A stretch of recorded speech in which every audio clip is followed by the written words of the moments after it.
Alright guys, check it out. It's journeying to the east.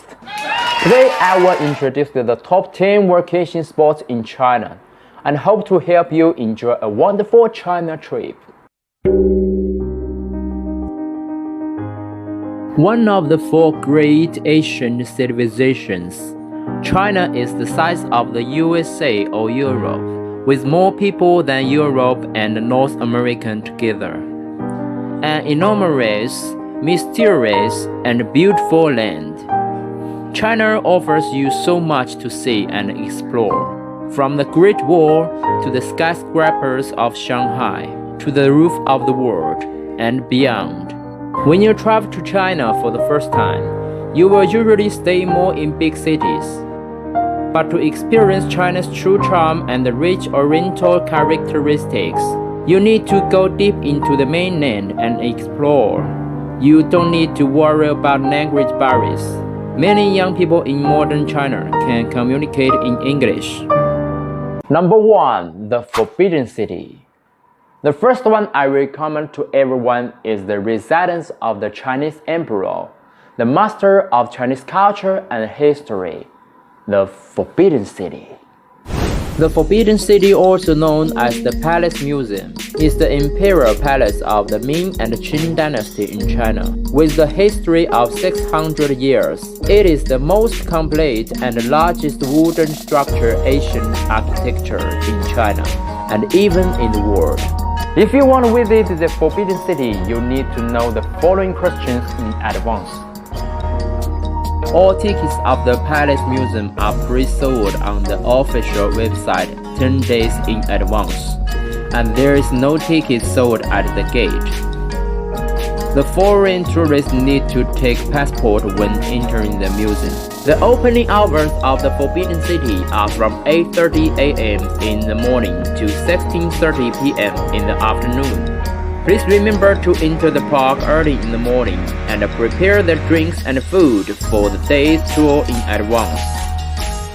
It is strongly recommended to pay for a guide service, helping to understand the life of Chinese emperor and the stories behind various Asian buildings and cultural relics. How to get the Forbidden City? The most convenient way is to take Metro Line 1 and get off at the Tiananmen East Station and walk about 900 meters to enter the Forbidden City. From Meridian Gate, the Palace Museum implements a one-way tour route from south to north. Wu Gate is the only entrance, and the exit is Donghua Gate and Shenwu Gate. Number 2. The Great Wall. There is another spot which is equally famous as the Forbidden City in Beijing, the Great Wall. The Great Wall of China is one of the greatest sights in the world, the longest wall in the world, and a very inspiring feat of ancient defensive architecture. Its winding path over rugged country and steep mountains take in some great scenery. If you are going to visit the Great Wall, you must know the following questions. The famous scenic spots of the Great Wall in Beijing include the Badaling Great Wall and the Mutianyue Great Wall. There are too many tourists in these two places. What I want to recommend to everyone is the Jinshanling Great Wall, which is the most quintessential part of the Great Wall. Not only the restored Great Wall, but also a barren wild Great Wall for tourists to explore. There is a huge difference in temperature between day and night on the Great Wall. Even in summer, the temperature was only 15 degrees Celsius in the early morning when I went to see the sunrise. So remember to bring more jackets. How to get to Jinshanling Great Wall? You can take the Jinshanling Great Wall tourist line at the Beijing Dongzhimen Transportation Hill. The price is 50 yuan, about $7.5. Number 3. Terracotta Walls.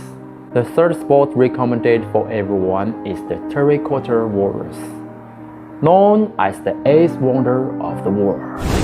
The museum mainly consists of 3 vaults and an exhibition hall. Vault 1, Vault 2, Vault 3, and the exhibition hall of the bronze chariots. Vault 1 is usually crowded with tourists. Each of the unearthed pottery figurines have different facial features. Originally, they were painted, but the color faded due to oxidation of the paint surface after the excavation. The chain figurines have widely and wildly portrayed a variety of characters with certain personalities.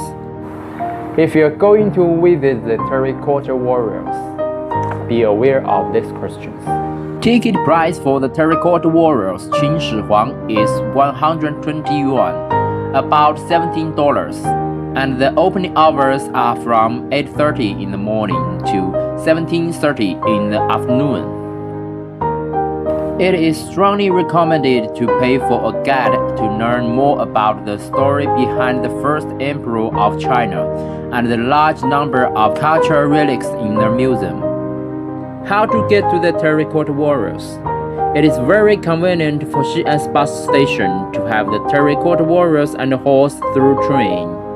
The ticket is 15 yuan, and the tour guide will explain on the way. The journey takes about 1 hour. Number 4. Hangzhou West Lake. If there is a paradise in China, that must be the Hangzhou West Lake. It is the fourth place I would recommend to you. West Lake is an iconic site in Hangzhou and is regarded as one of the most beautiful sites in China. Its beauty is the subject of many poems and paintings. Legends originating in West Lake add an aura of romance to it. West Lake is divided into 5 sections by a mountain and 3 causeways. 3 islands stand in the lake. 2 pagodas face each other across the lake. West Lake is a good place for observing the lifestyle of local people. It is the main recreation area in Hangzhou. Here are some tips for you who are going to visit Hangzhou West Lake. The West Lake is in downtown Hangzhou. You can walk, take a cruise, take a battery car, drive or ride on the West Lake. It takes about 1 day. The West Lake is free to visit, but some things spot along the lake need to be charged separately. You can choose whether to visit or not. How to get to the West Lake? Take Metro Line 1 to Longxiangqiao Station in Hangzhou and walk 400 meters from the station to West Lake.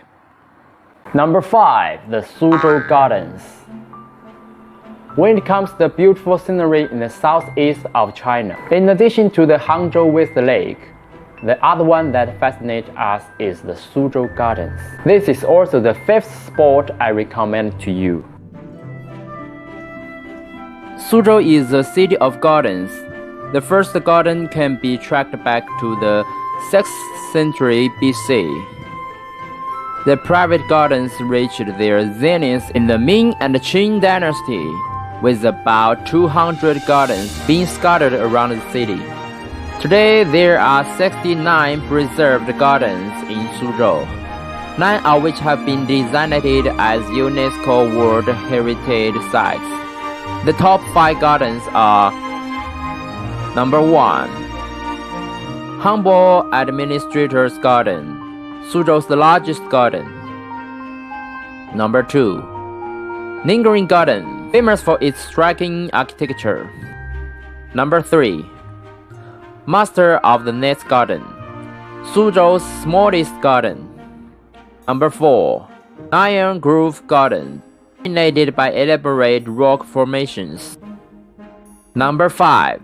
Cangnang Pavilion, the oldest garden in Suzhou. Here are some tips for you who are going to visit the Suzhou Gardens. When staying in Suzhou, it is recommended to choose a local classical style B&B inn.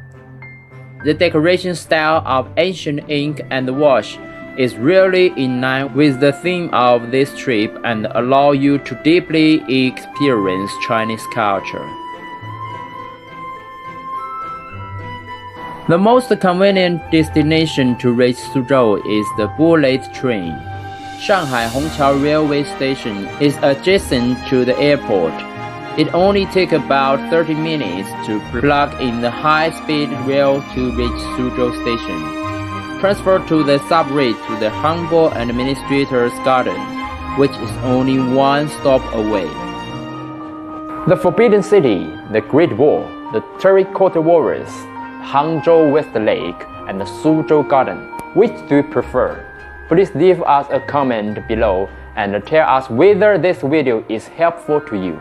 Please like, share, and follow us. Turn on the little bell for notification and be the first one to watch our videos. In the next video, we will introduce the other beautiful places in China. See you next time.